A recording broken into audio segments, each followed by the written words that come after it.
Isang mapagpalang araw po sa inyong lahat. Ngayon po ay January 16, 2025, Huwebes ng unang linggo sa karaniwang panahon. Ating pong unang pagbasa at pagninilay sa araw na ito ay hinango mula sa sulat sa mga Hebreo, chapter 3, verses 7 to 14. Mga kapatid, gaya ng sabi ng Espiritu Santo, kapag narinig ninyo ngayon ang tinig ng Diyos, huwag maging matigas ang inyong ulo, tulad noong maghimagsik kayo at subukin siya sa ilang. Dooy tinukso ako at sinubok ng inyong mga magulang, sabi ng Diyos. Gayong nakita nila ang mga ginawa ko sa loob ng 40 taon. Kaya't kinabuutan ko ang lahing iyon at sinabi ko, lagi silang nagpapakaligaw. Hindi na nila natutuhan ang aking mga daan. Kaya't sa galit ko'y aking isinumpang, hindi sila makapapasok at makapamamahinga sa piling ko.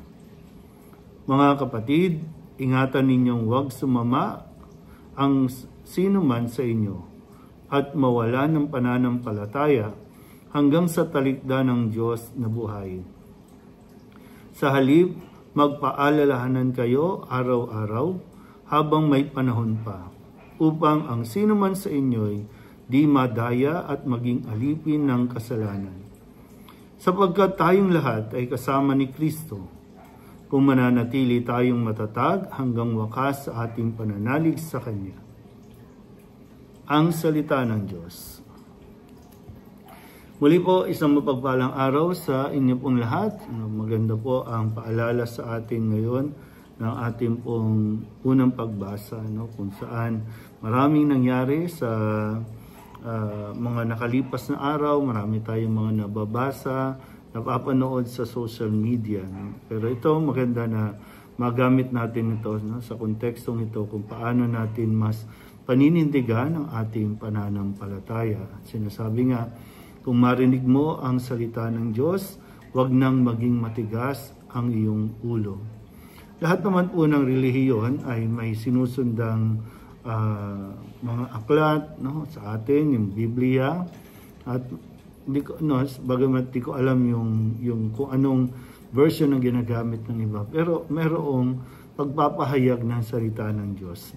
Ano man relihiyon, maging mga sekta nga, gumagamit ng mga salita ng Diyos. Pero dapat natin laging unawain kung ano ang kaya nga kailangan yung dasal, tulong ng Espiritu Santo para makapasok tayo doon sa mensahe na kinakailangan natin maunawaan sa mga pangyayari ngayon. Dahil, halimbawa po, nitong mga nakalipas, lagi namang naririnig natin na sa ibang bansa ay marami ang mga ayaw maniwala sa Diyos, nagsiself-proclaim na sila ay walang Diyos at hindi naniniwala sa Diyos.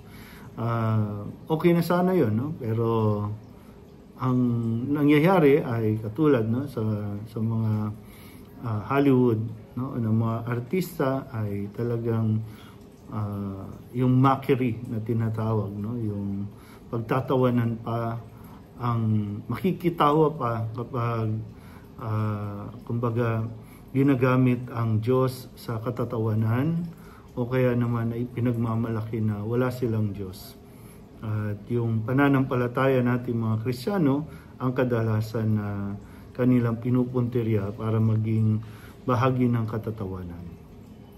Pero sa atin nawa, manindigan tayo sa ating pananampalataya. Sabi nga, sikapin natin na huwag mapasama, huwag sumama, at mawala ng pananampalataya hanggang sa talikdan natin ng Diyos.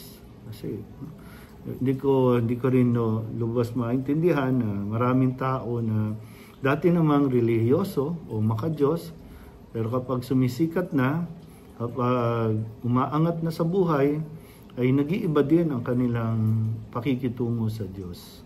Yung dating kumakapit sa Diyos, ngayon ay hindi na. At ang kinakapitan na lang ay ang kanilang kapangyarihan, kasikatan, yung pera. Ito na yung kanilang kinakapitan. Pero sana po, sabi nga dito, ulitin ko na huwag maging matigas ang ating ulo dahil ito ay ikakapahamak natin.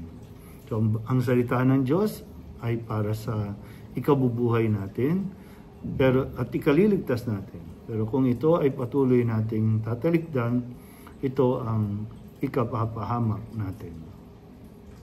Muli po, isang mapagpalang araw sa inyo pong lahat.